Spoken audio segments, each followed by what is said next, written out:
Photojournalism is a type of documentary photography created and published within ethical guardrails for publication in a news periodical or website. In this video, we'll further define photojournalism and talk about why it's important. My name is Sean, and I've been a freelance photojournalist for more than 25 years. I currently work with Getty Images, the New York Times, the Washington Post, the Associated Press, and many others. With the rise of artificial intelligence and conspiracy theories, photojournalism may be one of the best tools we have to fight against mis and disinformation. Unfortunately, with the collapse of the newspaper industry and traditional media, photojournalists are now a rarity. For example, when I interned at the daily newspaper in this capital city in South Carolina, there were 13 full-time staffers in the photo department. Today, there are 2 left. Photojournalism began in the 19th century, but its heyday was in the middle and latter half of the 20th century. Henri Cartier-Bresson, Gordon Parks, Eugene Smith, and Margaret Burke-White are some of the most historical figures in photojournalism. Life magazine was the leading publication for photojournalism and brought a glimpse of the rest of the world into American homes for the first time. On the local level, newspaper photojournalists did the same thing with high school football games and community events. The big difference between photojournalism and the bigger genre of photography is ethical guardrails in which the photos are made, post-processed, and published. Unless making portraits, photojournalists are not permitted to direct subjects or manipulate a scene. Photojournalists should influence the scene that they're photographing as little as possible. That's why we hear the term, or saying rather, fly on a wall. Stick around for the final chapter of this video where we'll take a deeper look at the specific language used by the National Press Photographers Association on this subject matter. Journalism acts as a first draft of history while also serving the existing communities that the related entities cover. When historians look for sources, newspapers are often at the top of this list because of these guardrails.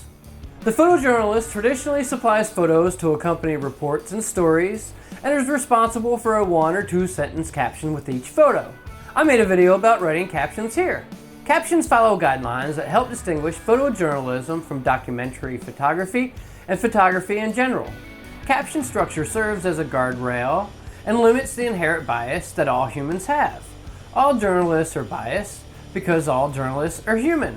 Guardrails can limit and prevent bias from manifesting in journalism, and practitioners and institutions keep guardrails in place.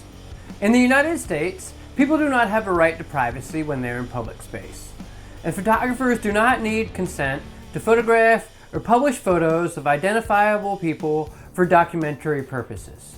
However, photojournalists should consider the impact of their work, especially in communities that have suffered from traditional power structure.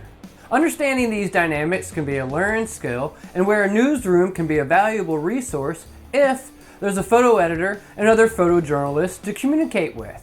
Before an assignment, the photojournalist should be thoroughly prepared to make best use of their time, respect the subjects, and report accurately while meeting deadlines. Unfortunately, in the modern newsroom, this information doesn't always reach the photojournalist as a result of a breakdown of the system caused by budgetary and staffing limitations. Photojournalists have to be on the scene, and as soon as possible. They can't call in interviews or show up after things go down. Photojournalists typically don't have beats like reporters do and cover news, sports, features, food, and more. Photojournalists are typically responsible for delivering photos to accompany reports and stories written by other journalists, but sometimes they may produce their own photo stories with their own reporting. The power of still photography is in its ability to tell a story in one frame. Sometimes a photojournalist gets the opportunity to tell a story in 2 to 3 or more photos, but the goal is always to tell the story in the least amount of photos. When more than one photo is used in a report, an added element of storytelling skills can be implemented. The best journalists are the best listeners, and the best photojournalists are best observers. The X factor in photojournalism is the ability for a photographer to anticipate what's going to happen next in any given scenario. The biggest challenge facing photojournalism in 2025 is a lack of investment, as media spending shifted to social media as newspapers became casualties. Now, instead of buying a magazine or a newspaper to see photojournalism, we consume it for free after it's been pirated across social media platforms, filling the pockets of social media tycoons. Another challenge facing photojournalism, especially here in the United States, is the evolving political climate, placing journalists on the front lines of growing political violence, on the receiving end of threats and attacks, all of which can have a chilling effect. As a result of the diminished investment in photojournalism, we see more stock photography, reporters making photos, and citizens and corporations contributing images in the news media. The latter of which typically aren't familiar with ethics in photojournalism, typically don't face consequences for any ethical breaches, and oftentimes have conflicts of interest. Photojournalism can help hold those in power accountable, and it can bring attention to people in need of help. Photojournalism has the power to shape cultural and political movements. Some of the most well-known examples of photos with historical impact include Nick Ute's Napalm Girl, Eugene Smith's Nurse Midwife, and Kevin Carter's Starving Child and Vulture. Photojournalism has the power to debunk conspiracy theories and the power to push back against AI imagery. As promised, let's take a detailed look into some guidelines provided by the National Press Photographers Association. Photographers must not intentionally alter the scene they capture in any of the following ways. You must not add objects. You must not move, take away objects. You must not stage situations, meaning you must not deliberately arrange objects, subjects, or situations that are not already occurring. You must not set up situations, meaning you must not deliberately create a situation that does not exist. For example, bringing disparate characters together in a place where they would not be, giving or directing subjects to wear particular clothing, or creating or altering a scene by painting, adding objects, or people that aren't normally in that location or occur in that location.